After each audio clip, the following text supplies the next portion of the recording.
बोलो शिव पार्वती की जय हो। शिव पुराण में शिवलिंग की स्थापना, उनके लक्षण और पूजन की विधि का वर्णन तथा शिव पद की प्राप्ति करने वाले सत्कर्मों का विवेचन। ऋषियों ने पूछा, सुत जी, शिवलिंग की स्थापना कैसे करनी चाहिए, उनका लक्षण क्या है तथा उसकी पूजा कैसे करनी चाहिए, किस देश काल में करनी चाहिए और किस द्रव्य के द्वारा उनका निर्माण होना चाहिए। सुत जी ने कहा, महर्षियों, मैं तुम लोगों के लिए इस विषय का वर्णन कहता हूँ। ध्यान देकर सुनो और समझो। अनुकूल एवं शुभ समय में किसी पवित्र तीर्थ में, नदी आदि के तट पर अपनी रुचि के अनुसार ऐसी जगह शिवलिंग की स्थापना करनी चाहिए जहां नित्य पूजा हो सके। पार्थिव द्रव्य से जलमय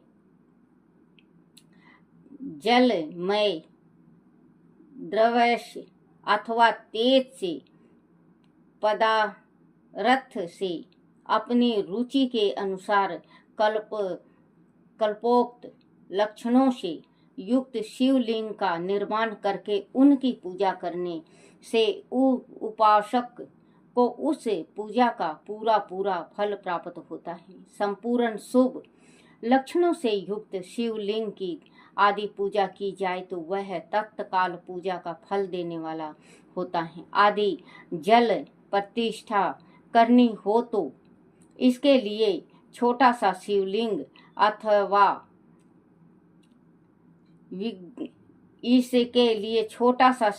अथवा विग्रह श्रेष्ठ माना जाता है और आदि अचल प्रतिष्ठा करनी हो तो सतुल शिवलिंग अथवा विग्रह अच्छा माना गया है। उत्तम लक्षणों से युक्त शिवलिंग की पीठ सहित स्थापना करनी चाहिए। शिवलिंग का पीठ मंडलकार, गोल, चौकोर, त्रिकोण अथवा खाट के पाए की भांति ऊपर नीचे मोटा और बीच में पतला होना चाहिए। ऐसा लिंग पीठ महान फल देने वाला होता है। जैसे बच्चों, हम शिवलिंग बना रहे हैं। शिवलिंग, हम तो जब शिवलिंग बनाते हैं बच्चों, तो हम तो जैसे मिट्टी का शिवलिंग बनाते हैं तो अपने शिवलिंग बना दिए। लेकिन अगर हम शिवलिंग का पूजन करें, खाट का पावा होता है, पहले खाट का पावा होता था, गाँव में अब भी है। खाट के पावे के जैसे मतलब ऊपर का गोल, नीचे से पतला, फिर इसके बाद चकोर, नीचे चकोर। ऐसा शिवलिंग अगर हम बना के पूजन करते हैं तो वो ज्यादा फल देता है। चाहे मिट्टी का बना लो, चाहे आटे का बना लो, चाहे बिल्कुल एकदम ही जो चिकनी मिट्टी होती है उसकी। और अगर आप गंगा के किनारे हैं तो जो मिट्टी रेत होती है, रेतीली मिट्टी, उसका भी बना सकते हैं, क्योंकि वो वहीं पे पूजन करो और वहीं पे विसर्जन हो जाता है साथ के साथ। मोटा और बीच में पतला होना चाहिए। ऐसा लिंग पीठ महान फल देने वाला होता है। पहले मिट्टी से, प्रस्तर आदि से अथवा लोहे, जैसे मतलब मिट्टी का होना चाहिए या प्लस्तर का बनवा लो आप शिवलिंग। अगर मतलब पूजा आपको नित्य नेम करना है, लगातार करना, कई वर्षों के तक करना है, तो प्लस्तर से भी बन सकता है। मिट्टी से, प्रस्तर आदि से अथवा लोहे आदि से शिवलिंग का निर्माण करना चाहिए। जिस द्रव्य से शिवलिंग का निर्माण हो उसी से उसका पीठ भी बनाना चाहिए। वही सत्वर अचल प्रतिष्ठा वाले शिवलिंग की विशेष बात है। 4 अचर प्रतिष्ठा वाले शिवलिंगों में भी लिंग और पीठ का एक ही उपादान होना चाहिए, किंतु बाण लिंग के लिए वह नियम नहीं है। लिंग की लंबाई निर्माणकर्ता या स्थापना करने वाले यजमान के 12 आंगुल के बराबर होनी चाहिए। 12 आंगुल जैसे मतलब अगर निर्माण करते हो पूजन के वास्ते, आप बनवाते हो शिवलिंग, कहीं भी शिव मंदिर बनवाते हो और उसके अंदर आप शिवलिंग जो रखोगे तो 12 आंगल का होना चाहिए। शिवलिंग 12 आंगल का होना चाहिए। करने वाले यजमान के 12 आंगुल के बराबर होनी चाहिए। ऐसे ही शिवलिंग की उत्तम कहा गया है। इससे कम लंबाई हो तो फल में की कमी आ जाती है। अगर आप 12 आंगल से छोटा शिवलिंग अगर स्थापना करते हो तो जो भगवान फल देते हैं उसमें कमी आ जाती है, कमी आ जाती है। अधिक हो तो कोई दोष की बात नहीं है। 12 आंगल से अगर ज्यादा भी बन जाए तो कोई दोष नहीं होता, कम नहीं होना चाहिए। चार लिंग में भी वैसा ही नियम है। उसकी लंबाई कम से कम बर्तन के कम से कम कर्ता के एक अंगूठे के बराबर होनी चाहिए। उससे छोटा होने पर अलग फल मिलता है। जैसे अगर हम कभी मिट्टी का बना रहे हैं तो मिट्टी का बनाओ तो हमें जैसे एक अंगूठा इतना होना चाहिए। अगर एक अंगूठा से भी कम होता है तो कोई डर वाली बात नहीं है, एक अंगूठा से ज्यादा नहीं होना चाहिए। उसका फिर पूजन करने से फल भगवान देते तो है लेकिन पूरा पूरा नहीं मिलता। उससे छोटा होने पर अलग अलग फल मिलता है, किंतु उससे अधिक होना दोष की बात नहीं है। यजमान को चाहिए कि वह पहले शिल्प शास्त्र के अनुसार एक विमान या देवालय बनवाए जो देव गणों की मूर्तियों से अलंकृत हो। उनका गर्भगृह बहुत ही सुंदर ढूंढट और दर्पण के समान स्वच्छ हो। उसे 9 प्रकार के रत्नों से विभूषित किया गया हो। उसमें पूर्व और पश्चिम दिशा में 2 मुख्य द्वार हो जहाँ शिवलिंग की स्थापना करनी हो। उस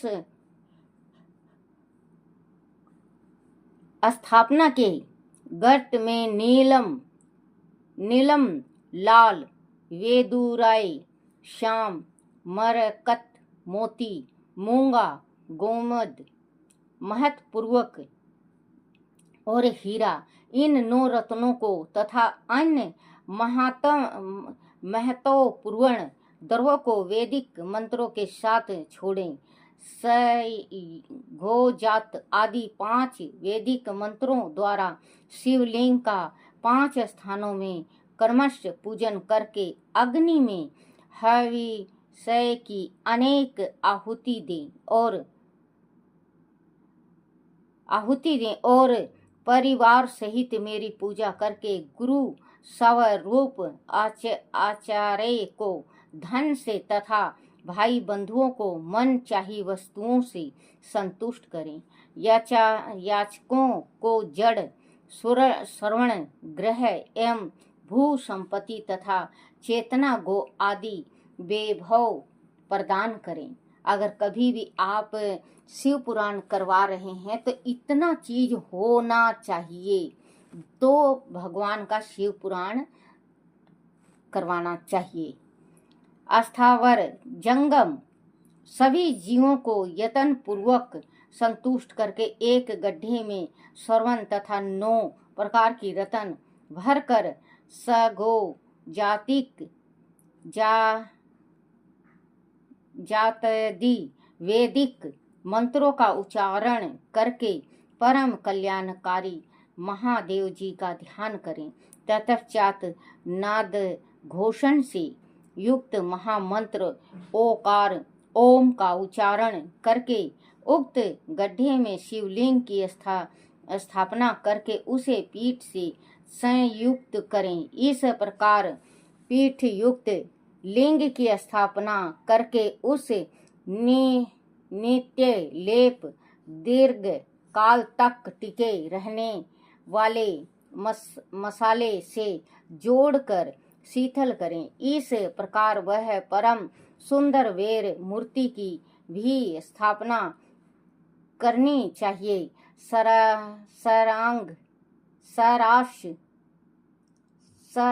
सारांश यह कि भूमि संस्कार आदि की सारी विधि जैसी लिंग प्रतिष्ठा के लिए कही गई है, वैसे ही वेर मूर्ति प्रतिष्ठा के लिए भी समझनी चाहिए। अंतर इतना ही है कि लिंग प्रतिष्ठा के लिए प्रणव मंत्र के उच्चारण का विधान है, परंतु वेर की प्रतिष्ठा 5 अक्षर मंत्र से करनी चाहिए। जहाँ लिंग की प्रतिष्ठा हुई है वह भी उत्सवक लिए 12 सवारी निकालने आदि के निमित्त वेर मूर्ति को रखना आवश्यक है। वेर को बाहर से भी लिया जा सकता है, उसे गुरुजनों से ग्रहण करें। वेर वही लेने योग्य है जो साधु पुरुषों द्वारा पूजित हो। इस प्रकार लिंग में और वेर में भी की हुई महादेव जी की पूजा शिव पद प्राप्त करने वाली होती है। स्थावर और जंगम के भेद से लिंग भी 2 प्रकार का कहा गया है। वेर कहा गया है। वृक्ष लता आदि को स्थावर लिंग कहते हैं और कृमि कीट आदि को जंगम लिंग। स्थावर लिंग की सींचने आदि के द्वारा सेवा करनी चाहिए और जंगम लिंग को आहार या जल आदि देकर तृप्त करना उचित है। उन स्थावर जंगम जीव को सुख पहुँचाने में अनुरक्त होना भगवान शिव का पूजन है, ऐसे विद्वान पुरुष मानते हैं। यह चराचर जीवों को ही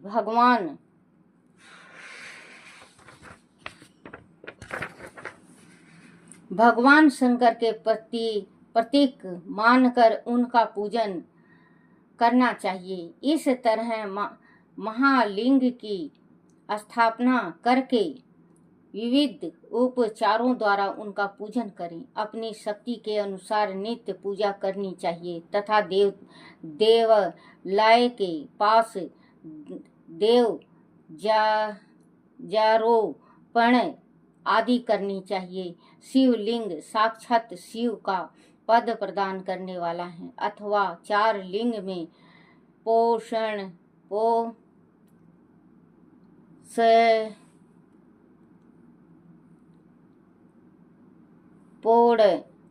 सोपचारों द्वारा अथोचित रीति से क्रमशः पूजन करें। यह पूजन भी शिव पद प्रदान करने वाली है। आवाहन, आसन, अर्घ, पागा, आचमन, अभ्यंगपूर्वक स्नान, वस्त्र, यज्ञोपवीत, गंध, पुष्प, धूप, दीप, नैवेद्य, तंबू, समर्पण, नीराजन, नमस्कार और विसर्जन, यह 16 उपचार है। अथवा अर्घ से लेकर नैवेद्य तक विधिवत पूजन करें। अभिषेक, नैवेद्य, नमस्कार और तर्पण, यह सब यथाशक्ति नित्य करें।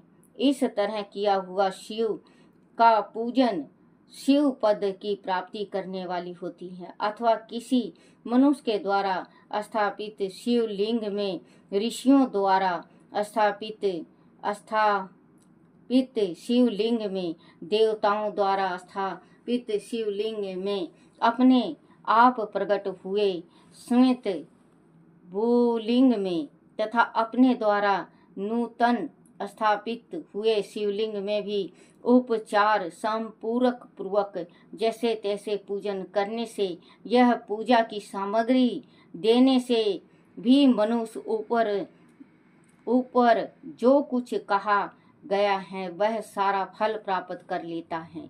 क्रमश परिक्रमा और नमस्कार करने से भी शिवलिंग शिव पद की प्राप्ति करने वाला होता है। आदि नियम पूर्वक शिवलिंग का दर्शन मात्र कर लिया जाए तो वह भी कल्याण पद होता है। मिट्टी, आटा, गाय के गोबर, फूल, कनेर, पुष्प, फल, गुड़, मक्खन, भस्म अथवा अन्न से भी अपनी रुचि के अनुसार शिवलिंग बनाकर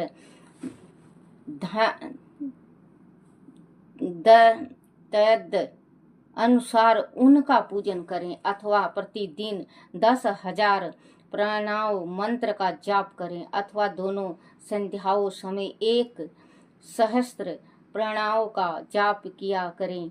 वह क्रमश भी शिव पद की प्राप्ति करने वाला है, ऐसे जानना चाहिए। जप काल में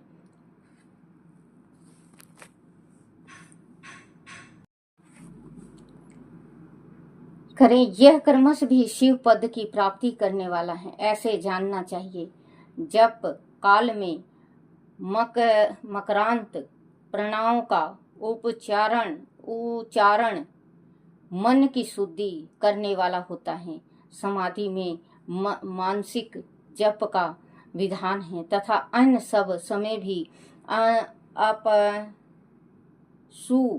अपांशु जप ही करना चाहिए।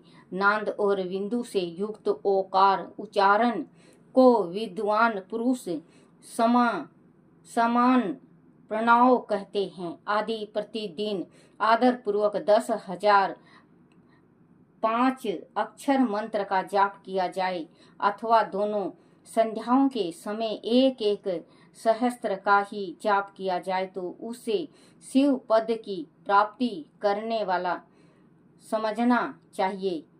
प्रणव के लिए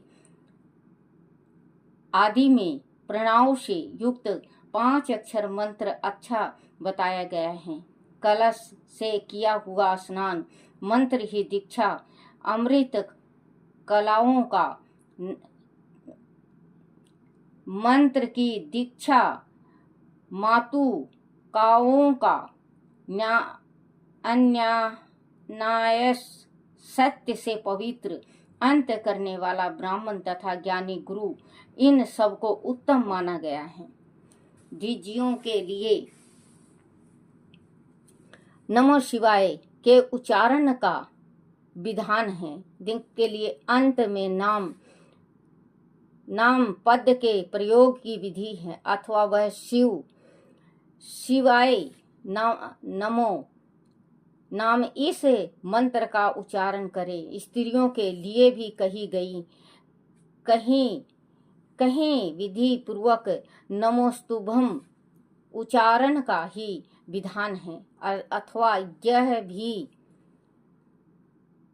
शिवाय नमो का ही जाप करें। कोई ऋषि ब्राह्मण की स्त्रियों के लिए नाम पूर्वक शिवाय के जप की अनुमति देते हैं, अथवा वह नाम शिवाय नमो शिवाय का जप करें।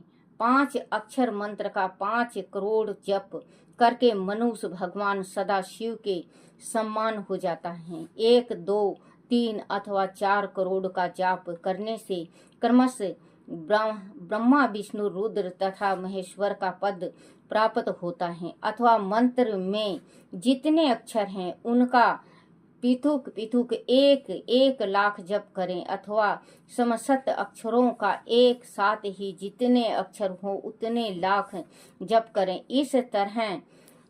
इस तरह के जप को शिव पद की प्राप्ति करने वाला समझना चाहिए। आदि 1000 दिनों में प्रतिदिन 1 सहस्त्र जाप के क्रमश से 5 अक्षर मंत्र का 10 लाख जप पूरा कर लिया जाए तो प्रतिदिन ब्राह्मण भोजन कराया जाए तो उसे मंत्र से अविष्ट कार्य की सिद्धि होने लगती है। बोलो शिव पार्वती की जय हो।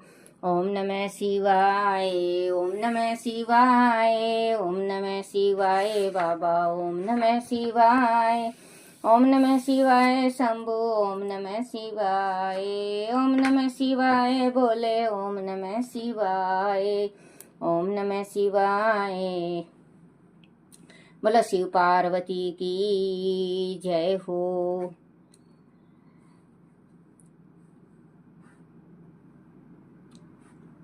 कार्य की सिद्धि होने लगती है। ब्राह्मणों को चाहिए कि वह प्रतिदिन प्रातःकाल 1008 बार ज्ञात्री का जाप करें। ऐसे होने पर ज्ञात्री क्रमश शिव का पद प्रदान करने वाली होती है। वेद मंत्रों और वैदिक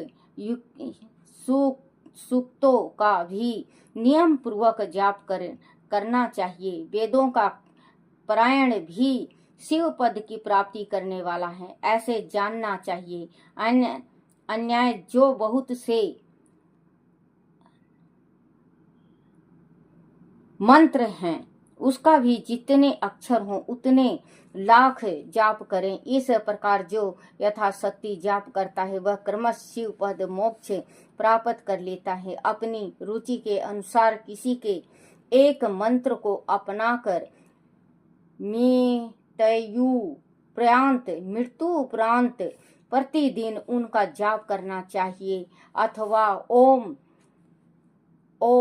इस मंत्र का प्रतिदिन 1 सहस्त्र जाप करना चाहिए। ऐसा करने पर भगवान शिव की आज्ञा से संपूर्ण मनोरथ की सिद्धि होती है। जो मनुष्य भगवान शिव के लिए फूलवाड़ी का बगीचे आदि लगाता है तथा शिव के सेवा कार्य के लिए मंदिर में झाड़ने बुहारने आदि की व्यवस्था करता है, वह इस पुण्य कर्म को करके शिव पद प्राप्त कर लेता है। भगवान शिव के जो काशी आदि क्षेत्र हैं उनमें भक्ति पूर्वक नित्य निवास करें। वह जड़ चेतना सभी को भोग और मोक्ष देने वाला होता है। अंत विद्वान पुरुषों को भगवान शिव के क्षेत्र में आमरण निवास कहना चाहिए।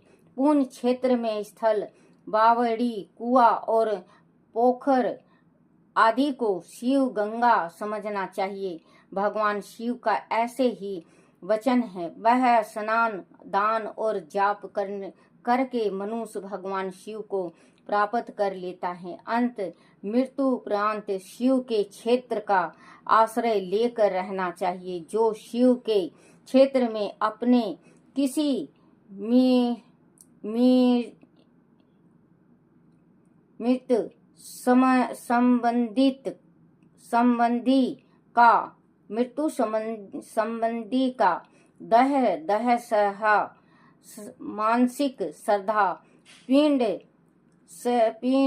कारण अथवा वार्षिक श्रद्धा करता है अथवा कभी भी शिव के क्षेत्र में अपने पितरों का पिंड दान देता है, वह तत्काल सब पापों से मुक्त हो जाता है और अंत में शिव पद पाता है। अथवा शिव के क्षेत्र में 7, 5, 3 या एक ही रात निवास कर लें। ऐसा करने से भी क्रमश शिव पद की प्राप्ति होती है। लोक में अपने वाणी के अनुसार सदाचार का पालन करने से भी मनुष्य शिव पद को प्राप्त कर लेता है। वर्णानुकूल आचरण से तथा भक्ति भाव से वह अपने सत्य कर्मों का अतिशय फल पाता है। कामना पूर्वक किए हुए अपने कर्म के अविष्ट फल को शीघ्र ही पा लेता है। निष्कर्म भाव से किया हुआ सारा कर्म साक्षात शिव पद की प्राप्ति करने वाला होता है। दिन के 3 विभाग होते हैं, प्रत, मध्यम और संध्या काल। इन तीनों में क्रमशः एक एक प्रकार के कर्म का संपादन किया जाता है। प्रत काल को सहस्त्र विहित नित्य कर्म के अनुष्ठान का समय जानना चाहिए। मध्यम काल सकाम कर्म के लिए उपयोगी है तथा सायंकाल शांति कर्म के उपयुक्त है, ऐसा जानना चाहिए। इस प्रकार रात्रि में भी समय का विभजन किया गया है। रात के 4 प्रहरों से जो बीच के 2 पहर हैं उसे निशी थल काल कहा गया है। विशेषत उसी काल में ही हुई भगवान शिव की पूजा अविष्ट फल को देने वाला होता है। ऐसा जानकर कर्म करने वाला मनुष्य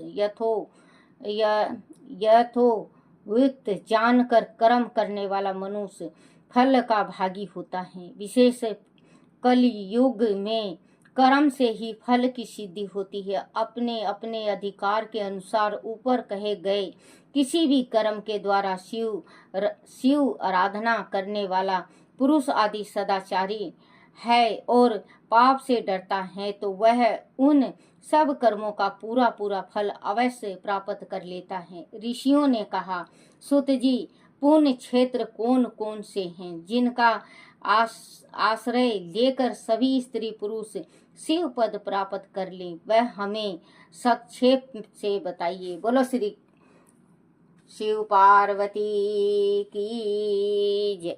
ओम नमः शिवाय, ओम नमः शिवाय, ओम नमः शिवाय बाबा, ओम नमः शिवाय, ओम नमः शिवाय शंभु, ओम नमः शिवाय।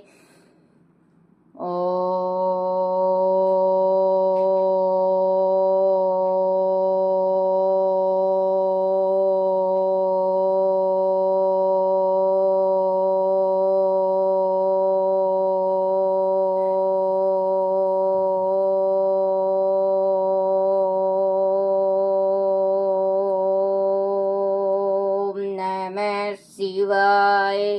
बोलो शिव पार्वती की जय हो।